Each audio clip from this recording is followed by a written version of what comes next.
As you can see behind me, I think you can tell that the waters have definitely taken over. And we actually have a car that's about to go through, so you can see firsthand what people are going through. So we're going to walk over next door really quick to Magnolia Soaps and see their setup that they have for us here. Now you can see they have cupcakes, they have coffee for you because they know it is cold outside and you're freezing your noses off. So we are entering the 12th hour in the search for 5-year-old Hinton. Officials and volunteers have been out here all night, all morning, searching through the woods. The rain said, I'm giving y'all a break, but we're coming back, and we're coming back full force. Yeah. Like, it's just taken over our whole week. And this is my first time here, and I have to tell you, it is absolutely stunning. And especially, they kept so many historical elements to this hotel, such as these gold doors. Officials also showed them some of the devastation, piles of rubble that were once homes, businesses, and for some became a final resting place. 400 toys, shall I say, have already been donated to this toy-thon, including this bicycle. I was trying to get on it, but I don't really know if it's gonna go that much, but we're gonna.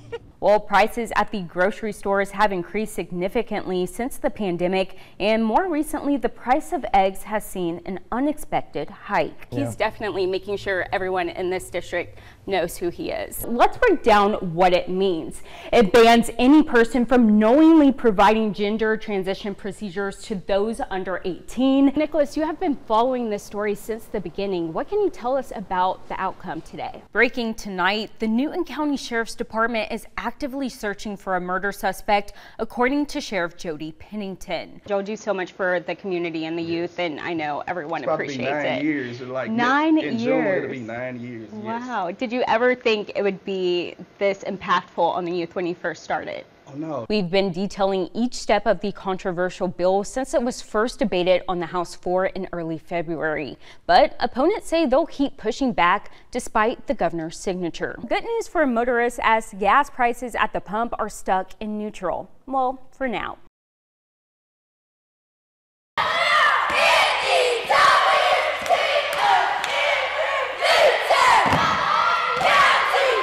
One season, 365 days, and countless hours go into preparing for a 3-minute routine at UCA High School Nationals. It's going to be March when we do our tryouts, and we go to Nationals in February. No other sport really does that at this school. This is the first time in school history that the Newton County cheerleaders will compete in Florida for the title of national champions.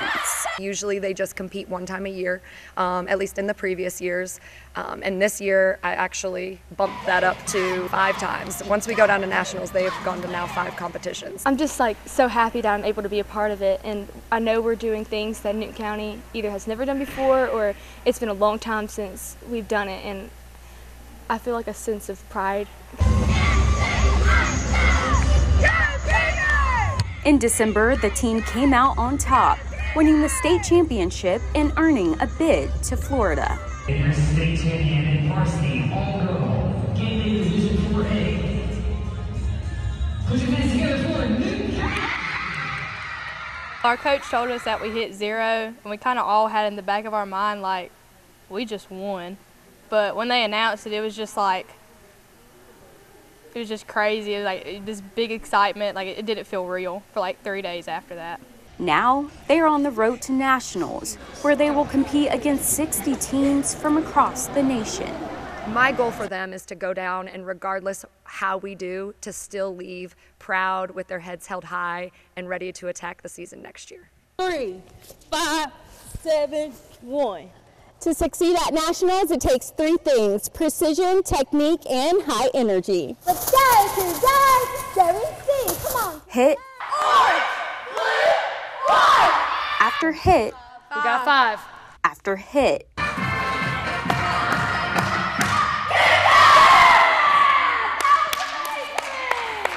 Is one step closer to a national title.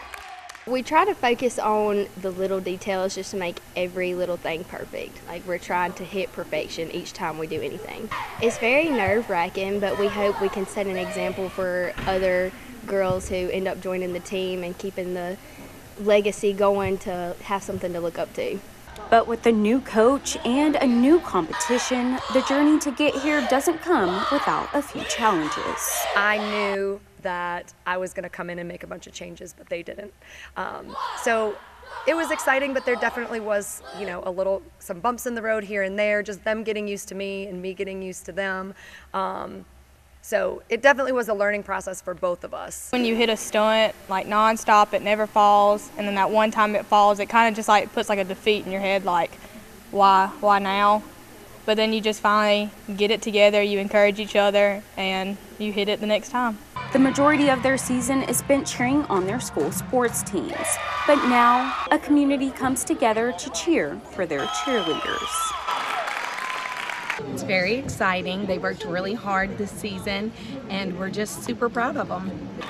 They put in a lot of effort, and I would see them up here at night from 7 to 9 during the weekdays, and just their that gumption they had to persevere through everything they've gone through this first semester to get to where they're at. I couldn't be more proud. And on 3, 1, 2, 3, family! A team turned family. That's what they say makes taking the blue mat together so special.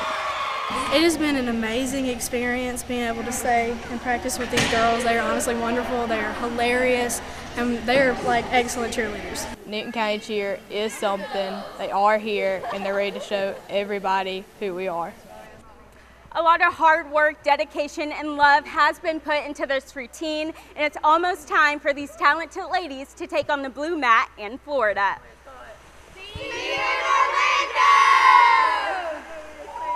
I started thinking about loss of life, and I prayed, and apparently my prayers came true because only one person passed away.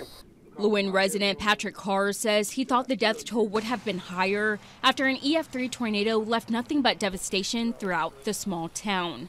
Sadly, the one life that was taken was George Gene Hayes, a loss Carr says could have hit closer to home if he was there at the time the tornado hit. If I would have been at home, I would have been hurt. Hopefully I could have got out, but it's not for sure. So maybe it was a blessing that I wasn't home. It definitely was a blessing that I wasn't home, and that's how bad it was. Walking down the driveway to where his house was once in good condition, Carr couldn't believe the destruction caused. He could barely get to his property due to the amount of trees and debris left behind, worried what he will soon find inside. I remember coming back here last time about a week ago, and I don't know, some sixth sense told me, I need to get some things done, I need to move some stuff around, but, something made me turn around and observe the house and take in the house. Stood there, had a few memories, got in my car, looked in the rearview glass and said, wow, there goes home, not knowing that it was the last time.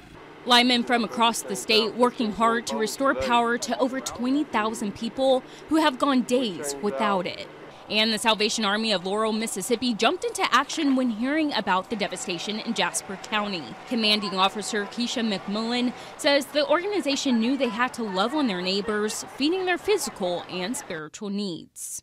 So I had the opportunity to pray for this lady, and she just kind of expressed how they lost so much, but still having hope that, it's going to get better. And so we were here to basically, to reassure her that even though it might look bad now, God is going to provide, and she's going to wake up one day and everything will be better. And so that has been a blessing to us. It warms my heart to see people come out here and help us the way they do and pour it out, all the organizations, all the personal things, regardless of lifestyle, county, race, politics, for people to come out and pour this kind of love and satisfaction into us.